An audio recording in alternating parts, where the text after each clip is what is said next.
addressing border security? Yes. I believe very strongly in my Christian faith. I preach on Sundays, and I believe very strongly in we welcome the stranger. Because anyway, the least of these we do to Jesus. And that is what we've been taught, and that is what the gospel tells us. And I think turning away people who have come here for asylum is one of the most shameful things we are doing right now. Yep, it's not America.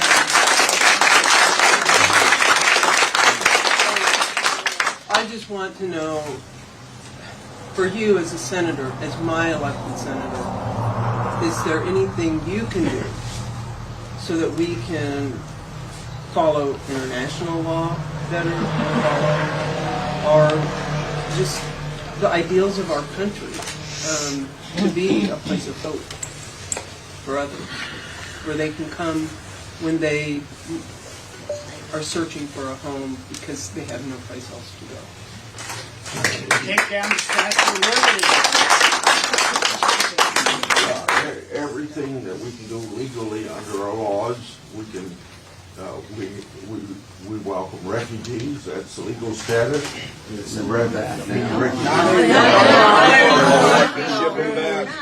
Grassley, we're not right just a minute until it's quiet so I can hear you. now. Senator Grassley, right now we're not. I mean, right now we're not. These changes have been taking place, and that's what concerns me so much.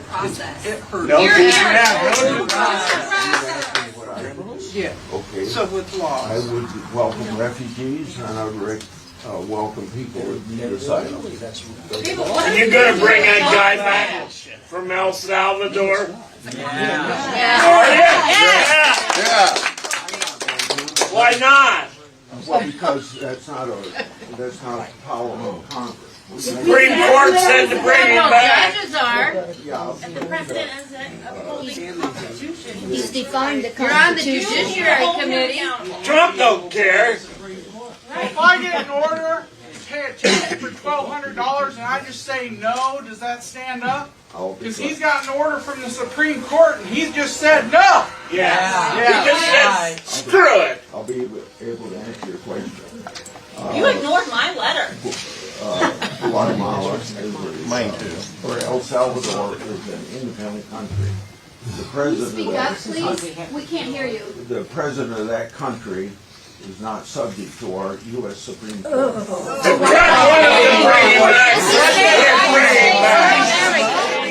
I'm pissed. We're paying them to keep them down there. We don't have to pay them. The next subject here. Excuse me, Senator. Senator, excuse me, on that same subject. Hey, Excuse me, Senator Grassley, on that same subject.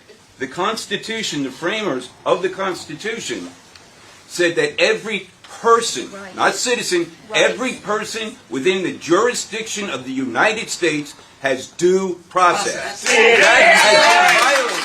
That has been violated by all of our administration, and we would like to know what you, as the people, the Congress, who are supposed to rein in this dictator, what are you going to do about it? These people have been sentenced to life imprisonment in a foreign country with no due process. Our government cannot do anything.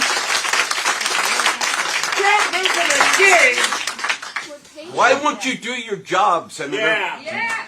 It's fine. Obeying the Supreme Court. Trump's not obeying the Supreme Court. He just ignores them. Yeah, screw it. He's doing whatever he wants. I'd be okay with that. That he Roll around allowing it to happen. Let the Senator answer. What is a constitutional crisis? What does that consist of? A constitutional crisis exists when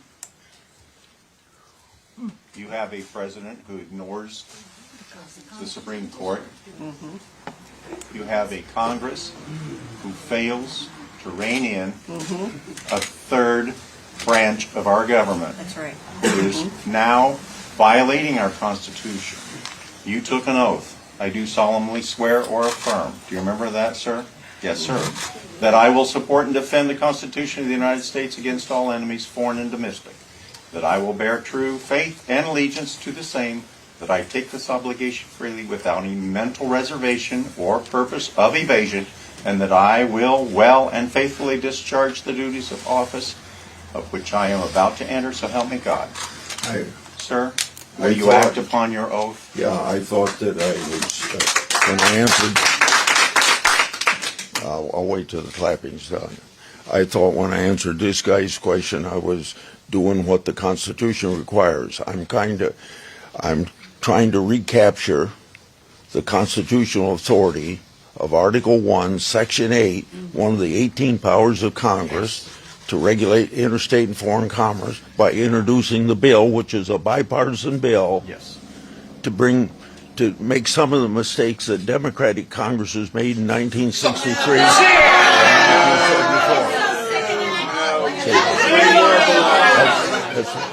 and Congress as a whole.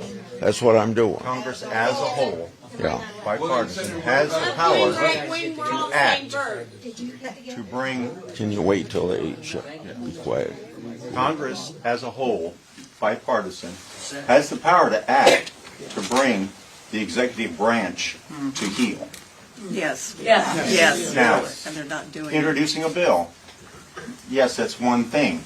But as a whole, the power of Congress to bring that executive branch to heel when they are behaving the way we're seeing, that power exists within you and your other members of Congress. Do you speak to your other persons in the House of Representatives of your party? Do you communicate with them often? Do you discuss any of this with them? Do you hold any concern that Congress will be the next branch that Trump comes for because he is coming for the judicial? The only tool that you know the Constitution gives Congress to do in regard to disciplining the executive branch is impeachment. And you missed that opportunity in his first administration. You had two opportunities for that. That was probably one of the only reasons we're having this situation now. What he's done with the stock market is done impeachable offense. He ignores the next election. The House initiates impeachment. Yeah.